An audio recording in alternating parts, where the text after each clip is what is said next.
चलिए चलिए हम अब आगे इसको बढ़ते हैं। दूसरा पार्ट हम लोगों ने पहले क्या था, इसमें इसकी प्रीवियस वीडियो आप देख लेना, उसमें इंट्रोडक्शन बताया गया है डॉरी प्रिवेशन एक्ट का। अब समझते हैं सबसे दूसरी महत्वपूर्ण धारा है, जो उसकी मेन धारा है, वो दहेज की परिभाषा क्या है। दहेज की जो परिभाषा है वो आपके दी गई है धारा 2 में। पहले तो आपको ये पता होना चाहिए प्री के लिए, क्योंकि ये जीके का पार्ट मेंस में बना है, तो आपको ये भी पता होना चाहिए। थोड़े शॉर्ट नोट्स भी आपको बनाने हर एक्ट के रिलेटेड। सबसे महत्वपूर्ण धारा 2 ये कहती है, पॉइंट में पढ़ते हैं, ऐसी संपत्ति एवं मूल्यवान प्रतिभूति। 2 पॉइंट बताओ पहले। मतलब दहेज से, अगर आप बेयर की लैंग्वेज पढ़ेंगे तो दहेज से इस अधिनियम के अंतर्गत कोई भी ऐसी संपत्ति या मूल्यवान प्रतिभूति जो आपके 3 जगह ध्यान रखना, विवाह के अवसर पर, ध्यान रखना, on the occasion of marriage,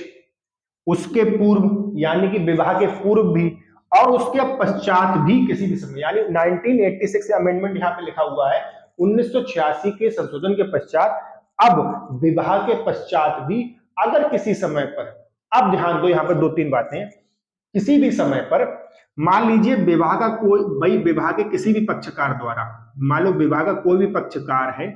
दूसरे पक्षकार से, ध्यान, एक पक्षकार दूसरे पक्षकार से, पहला पॉइंट तो ये है, ध्यान रखिएगा, जोड़ के रखिएगा, कोई भी संपत्ति या मूल्यवान प्रतिभूति जो विवाह के अवसर पर, 3 जगह 3 अवसरों पर है, चाहे विवाह के दौरान ले लो आप, चाहे उसके पूर्व में या उसके पश्चात किसी भी समय पर, अगर एक पक्षकार दूसरे पक्षकार से,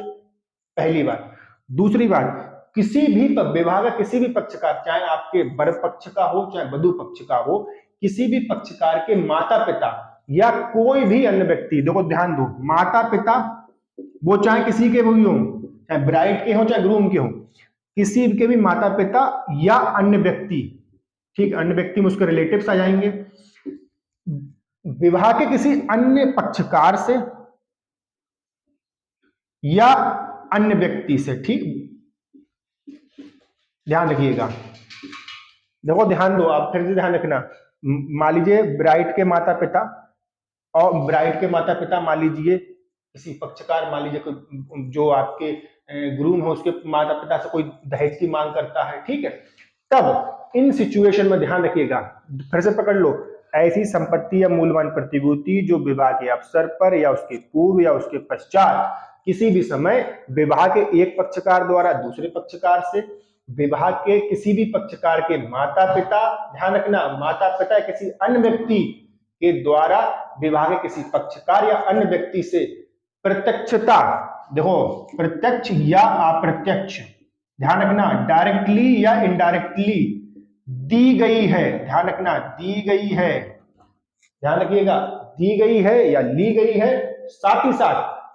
आपके उसको देने के लिए करार किया गया है, करार भी इसमें शामिल है, तो वो आपके क्या होगा, ऐसी संपत्ति या मूल्यवान प्रतिभूति दहेज कहलाएगा। बात समझ में आ गई आपके, ऐसी संपत्ति और मूल्यवान प्रतिभूति दहेज कहलाएगा। इसको एक एग्जांपल से समझ लेते हैं, फॉर एग्जांपल ऐसे लेते हैं तब आप बेहतर समझ पाएंगे। जैसे मान लीजिए भाई ए और बी, ठीक है, अब यहां पर मान लीजिए भाई विवाह का एक पक्षकार ए है एक पक्षकार बी है, तो मान लीजिए विवाह के पूर्व में ही आपको सेकंड पोजीशन पूर्व में क्या करता है, वो ये कहता है कि भाई आप हमको बाइक दीजिएगा, क्या दीजिएगा, बाइक दीजिएगा, या मान लीजिए ज्वेलरी की मांग करता है कि हमें ज्वेलरी चाहिए, ठीक है, तो अगर मान लीजिए सपोज करिए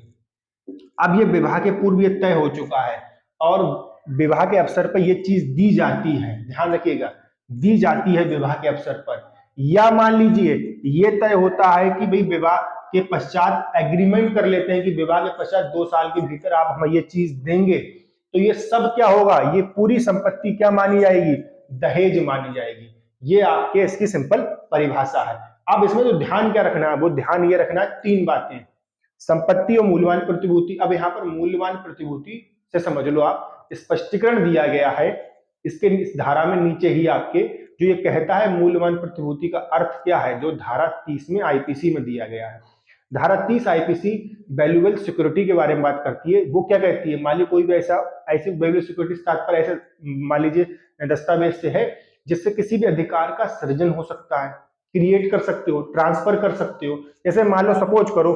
ए व्यक्ति कहता है कि भैया बी से शादी करेंगे भाई, तो बी आप अपना मालिक बी के माता पिता से ये मांग करता है कि भाई आप देखिए हमारे लिए अपना एक जो प्लॉट है, आपका मकान है, वो हमारे लिए उसकी हमारे नाम ट्रांसफर कर दीजिए आप, तो वैल्यूएबल सिक्योरिटी हो जाएगी। ठीक है,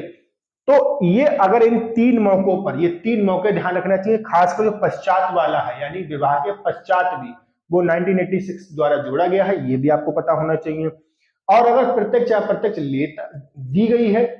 देगा तभी कोई व्यक्ति लेगा। दूसरी बात, उसको आपके मालिक करार किया गया, तो वो सब दहेज बन जाएगा। ठीक है, अब लास्ट बात इसमें याद रखनी, वो आपको ये याद रखनी है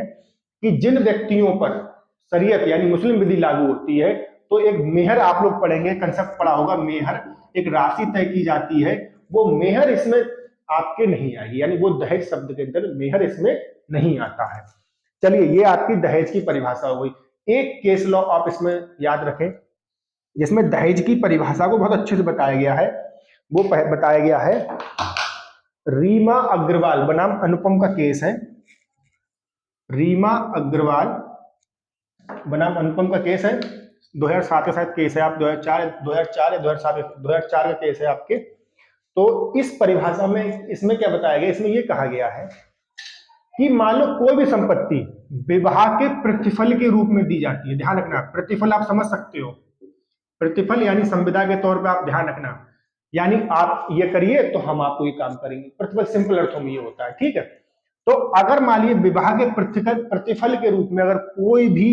संपत्ति या दहेज दिया जाएगा, सॉरी संपत्ति या मूल्यवान प्रतिभूति, तो वो सब क्या होगा, दहेज कहलाएगा।